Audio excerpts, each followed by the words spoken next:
जब कोई कोर्ट किसी आरोपी को या गवाह को अपने सामने बुलाता है तो उस बुलावे को जिस फॉर्मेट या प्रारूप में भेजा जाता है वह बुलावे का प्रारूप समन्स कहलाता है। आरोपी को बुलाने के लिए अलग किस्म का समन्स इस्तेमाल किया जाता है तथा गवाह को बुलाने के लिए अलग समन्स होता है। यदि आरोपी या गवाह कोर्ट के समन्स पर कोर्ट में नहीं आते हैं तो उन आरोपियों या गवाहों को आने के लिए वारंट के द्वारा बाध्य किया जाता है। जो आरोपी या गवाह फिर भी गैर हाजिर हो जाते हैं, आते नहीं हैं, उनको भगोड़ा घोषित करके उनकी संपत्ति कुर्क करके सरकार द्वारा नीलाम कर दी जाती है। यह आरोपियों के ऊपर दबाव बनाने के लिए होता है ताकि वे कोर्ट के सामने आकर हाजिर हों और अपनी बात का जवाब दे सकें।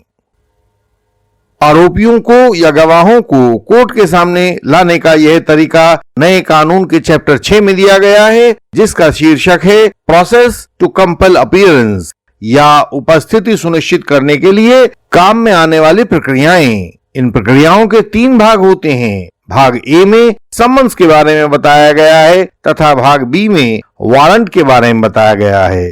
जो तीसरा भाग है सी, उसमें भगोड़ा घोषित करने के लिए और संपत्ति की कुर्की के बारे में प्रक्रियाएं दी गई हैं। मुख्य अंतर यह है कि पुराने कानून में इस चैप्टर 6 में इलेक्ट्रॉनिक विधियां नहीं दी गई थीं, लेकिन अब बीएनएसएस में कानून को बदल दिया गया है और इसमें इलेक्ट्रॉनिक विधियों को शामिल कर लिया गया है। आज की वीडियो में हम यही कानून जानने वाले हैं और हम यह भी जानने वाले हैं कि अब आगे से किन इलेक्ट्रॉनिक विधियों को इसमें शामिल किया जा रहा है। कौन कौन लोग अभी इस कानून की जद में आ जाएंगे और कौन लोग इस कानून की गिरफ्त में आने से बच जाएंगे। बचने के तरीके क्या होंगे या क्या करके आप अपने विरोधियों को इस कानून के तहत बाध्य कर सकते हैं कि वे जल्दी से जल्दी आपके मामले में कोर्ट के सामने आए और किसी प्रकार का विलंब ना हो। यानी कि सीआरपीसी और बीएनएसएस की जो प्रक्रियाएं हैं उनका आप अपनी सुविधा के लिए इस्तेमाल कर सको तथा उस तरीके से इस्तेमाल कर सको जिसमें वह आपके लिए लाभकारी हो।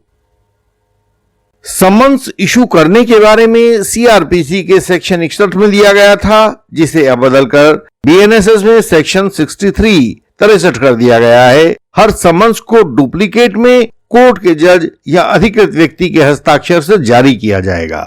आमतौर से सिविल कोर्ट के अंदर आपने देखा होगा कि अहलमर्द समन्स को तैयार करते रहते हैं क्योंकि वे कोर्ट के प्रिजाइडिंग ऑफिसर की तरफ से प्राधिकृत कर दिए जाते हैं। जबकि क्रिमिनल कोर्ट्स में जितनी प्रोसेसेस होती हैं, क्योंकि वे अधिक गंभीर होती हैं, तो इसलिए वे स्वयं कोर्ट के प्रिजाइडिंग ऑफिसर के द्वारा ही तैयार की जाती हैं। अब बीएनएसएस के तहत यह नया नियम बना दिया गया है कि समन्स को इलेक्ट्रॉनिक फॉर्मेट में भी जारी किया जा सकता है, जिस पर कोर्ट के डिजिटल सिग्नेचर होंगे। आरोपी के लिए जारी किए जाने वाले समन का एक निश्चित फॉर्मेट होगा और यह फॉर्मेट बीएनएसएस के अंत में फॉर्म नंबर 2 में दिया गया है। पहले यह सीआरपीसी में फॉर्म नंबर 1 में दिया जाता था।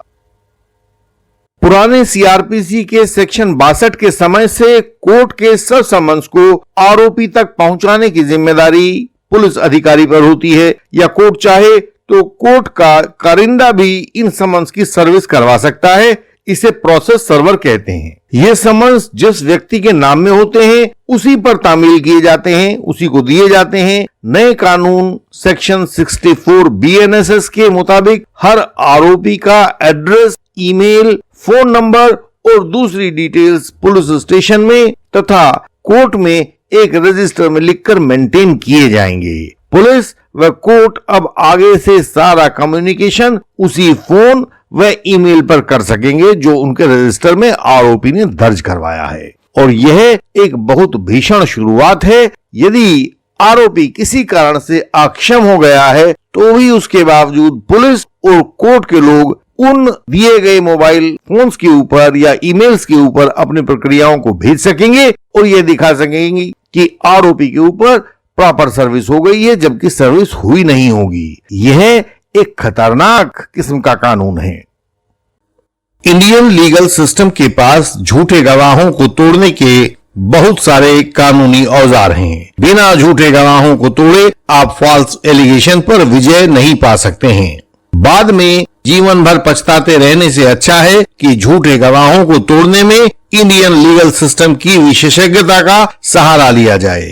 इंडियन लीगल सिस्टम के मेंबर बने और यह सहायता पाएं। ध्यान दीजिए, अभी बीएनएसएस के कानून में यह नहीं कहा गया है कि केवल इलेक्ट्रॉनिक विधि से ही समन्स को सर्व किया जाएगा। अभी शुरू में यह कहा गया है कि समन्स इलेक्ट्रॉनिक विधि से भी सर्व किए जा सकेंगे, लेकिन यदि समन्स की सर्विस इलेक्ट्रॉनिक विधि से कर दी गई बताई गई है तो वह कोर्ट में पूरी तरह से मान्य होगी। यहां यह नहीं बताया गया है कि ऐसी इलेक्ट्रॉनिक विधि वाली सर्विस को कितने समय पहले कर दिया जाना चाहिए। यदि कल सुबह कोर्ट में पेशी है और रात को 10 बजे सर्विस ईमेल के द्वारा सर्विस करवा दी गई है तो आरोपी के लिए कोर्ट में पहुंचना मुश्किल हो जाएगा। ऐसी फेक सर्विसेज अब बहुत हुआ करेंगी। इन नई प्रक्रियाओं के द्वारा अब उन लोगों के लिए मुश्किल हो जाएगा जो पहले लिखवा दिया करते थे कि जाने पर वह आरोपी मौजूद नहीं मिला है। अब जाने की जरूरत ही खत्म हो गई है। यदि आपके पास आपके नंबर पर मैसेज भेज दिया गया है या ईमेल भेज दिया गया है तथा उसका प्रूफ कोर्ट में लगा दिया गया है तो वह सर्विस पूरी तरह से मुकम्मल हो जाएगी, क्योंकि अब हर इलेक्ट्रॉनिक एविडेंस को प्राथमिक एविडेंस माना जाएगा, प्राइमरी एविडेंस होगा। आपको याद है ना बीएसए के बारे में, बीएसए में अब हर इलेक्ट्रॉनिक एविडेंस को प्राइमरी एविडेंस माना जाता है। पहले पुराने समय में इसको सेकेंडरी एविडेंस माना जाता था। यदि आरोपी इस बात को डिस्प्यूट करेगा कि उसको तो ईमेल भेजा नहीं गया है तो यह साबित करने की जिम्मेदारी अब आरोपी के ऊपर हुआ करेगी। यानी अब यह कोई आरोपी नहीं कह सकेगा कि मुझे पुलिस ने या कोर्ट ने प्रोसेस भेजी ही नहीं या मुझे इनकी प्रोसेस का पता नहीं चला है। बीएनएसएस के सेक्शन 65 के अनुसार यदि सर्विस किसी व्यक्ति पर ना होकर किसी कंपनी पर होनी है तो कंपनी के किसी भी डायरेक्टर, मैनेजर, सेक्रेटरी या उसके किसी भी दूसरे ऑफिसर के ऊपर सर्विस होने को कंपनी के ऊपर सर्विस माना जाएगा। नया सेक्शन 65 पार्ट 2 बीएनएसएस जोड़ दिया गया है कि यदि कंपनी के बजाय फर्म के ऊपर या दूसरे संगठनों के ऊपर सर्विस करवानी है तो उस फर्म के किसी भी पार्टनर के पास रजिस्टर्ड लेटर भेजने से सर्विस को हुआ मान लिया जाएगा। लेकिन सिविल कानूनों में इस तरह के रजिस्टर्ड लेटर भेजकर सर्विस करवाने के बहुत बुरे अनुभव एडवोकेट्स के पास हैं। पता नहीं क्यों सरकार ने उन पर ध्यान नहीं दिया और उन्हीं प्रावधानों को दोबारा यहाँ क्रिमिनल कानूनों में भी लागू कर दिया गया है। यह सेक्शन 65 पार्ट 2 पुराने सीआरपीसी में यह नहीं हुआ करता था। दोबारा आरोपियों के ऊपर सर्विस को देखते हैं। सेक्शन 64 सीआरपीसी अब आरोपियों के ऊपर कोर्ट कर्मचारियों के द्वारा, जिसे प्रोसेस सर्वर कहते हैं, या रजिस्टर्ड पोस्ट से भेजकर उसके आरोपी के ऊपर सर्विस करवाई जाती है तो आरोपी ना मिलने पर उस परिवार के किसी बालिग पुरुष पर सर्विस करवा देने से आरोपी पर सर्विस हुई मानी जाती थी। यह पुराने सीआरपीसी का नियम है। लेकिन अब नए सेक्शन 66 बीएनएसएस में पुरुष होने वाली शर्त को हटा दिया गया है। पहले क्या था कि किसी भी बालिग पुरुष के ऊपर सर्विस करवाई जाएगी तो आरोपी के ऊपर सर्विस मानी जाएगी। तो बालिग पुरुष होने की शर्त को हटा दिया गया है और कोई भी बालिग सदस्य हो, वो चाहे बालिग स्त्री हो, माता हो, दादी हो, बुआ हो, बहन हो, बड़ी, कोई भी हो, जो भी बालिग स्त्री होगी उसके ऊपर सर्विस को भी सर्विस मान लिया जाएगा। परिवार के किसी भी बालिग व्यक्ति पर हुई सर्विस, जिसमें बालिग महिलाएं भी शामिल हैं, अब उस आरोपी के ऊपर हुई सर्विस को माना जाएगा। ये ध्यान रखने की बात है कि ना पहले और ना अब नौकर को परिवार का बालिग व्यक्ति नहीं माना जाता है। नौकर के ऊपर हुई सर्विस को सर्विस नहीं माना जाता है।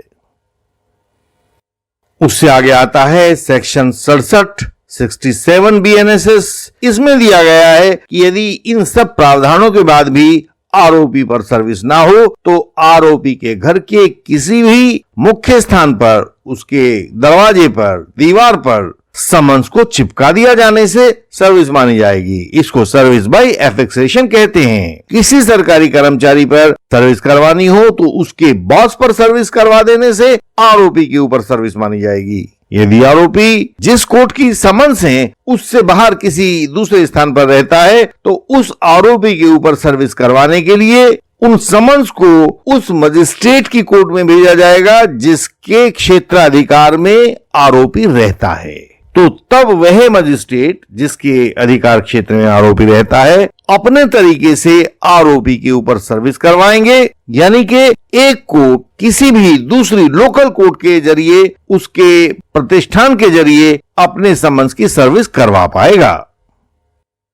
आरोपी पर सर्विस हो गई है, इस बात को कोर्ट में कैसे साबित किया जाएगा? इसके लिए जो शुरू में बताया गया था कि हर समन को डुप्लीकेट में तैयार किया जाएगा, तो होगा क्या कि उसकी पहली कॉपी आरोपी को देकर दूसरी कॉपी पर आरोपी या उससे संबंधित व्यक्ति के हस्ताक्षर ले लिए जाएंगे। वही हस्ताक्षर वाली दूसरी कॉपी मजिस्ट्रेट के या कोर्ट के सामने रखी जाएगी और उन हस्ताक्षरों को सर्विस का सबूत माना जाएगा। सेक्शन 70 का पार्ट 3 बीएनएसएस का नया कानून बनाया गया है कि इलेक्ट्रॉनिक विधि से सर्विस होने पर किसी बाहरी सबूत की आवश्यकता नहीं होगी और समन्स की सर्विस को ठीक ठीक सर्विस और पर्याप्त सर्विस माना जाएगा। आपको ईमेल भेज दिया गया है तो यह अपने आप में पर्याप्त सर्विस है। आपको व्हाट्सएप मैसेज करके भेज दिया गया है तो यह अपने आप में पर्याप्त सर्विस है। आपके मोबाइल नंबर पर एसएमएस भेज दिया गया है तो यह आपके ऊपर इलेक्ट्रॉनिक विधि से की गई एक कंप्लीट सर्विस है।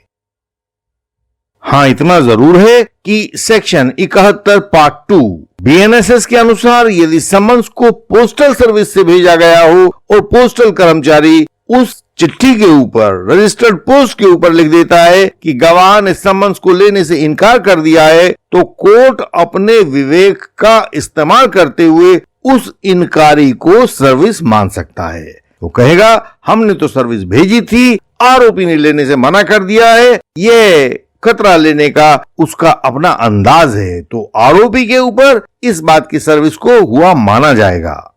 इस प्रकार आपने देखा कि अलग अलग तरह के समन्स अलग अलग तरीके से आरोपियों व गवाहों के ऊपर सर्व करवाए जाएंगे, उनको कोर्ट में साबित किया जाएगा। लेकिन अब इस सारे सिस्टम को आरोपियों का सारा रिकॉर्ड पुलिस स्टेशन तथा कोर्टों में जमा कर रखने से पूरा का पूरा निजाम बदल जाएगा। एडमिनिस्ट्रेशन ऑफ कोर्ट अब बिल्कुल बदल जाने वाला है, क्योंकि कोई भी आरोपी अब पुलिस के लिए और कोर्ट के लिए अनजान नहीं रह जाएगा। उसके ईमेल, उसके फोन नंबर, उसके व्हाट्सएप नंबर सभी वहां उनके रजिस्टर में लिखे रखे होंगे।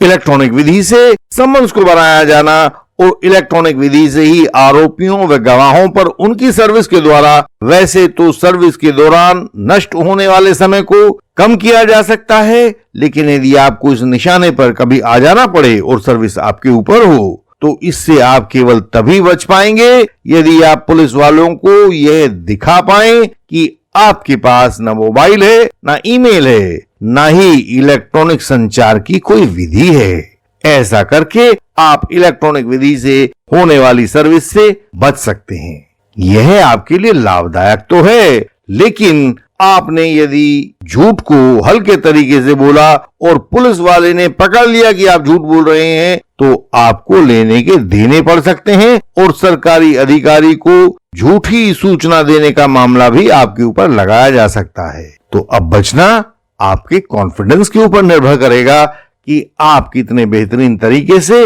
अपनी सूचनाओं को पुलिस वाले को देते हैं, क्योंकि वही पुलिस वाला उसे ले जाकर कोर्ट के रजिस्टर में जमा करवाने वाला है।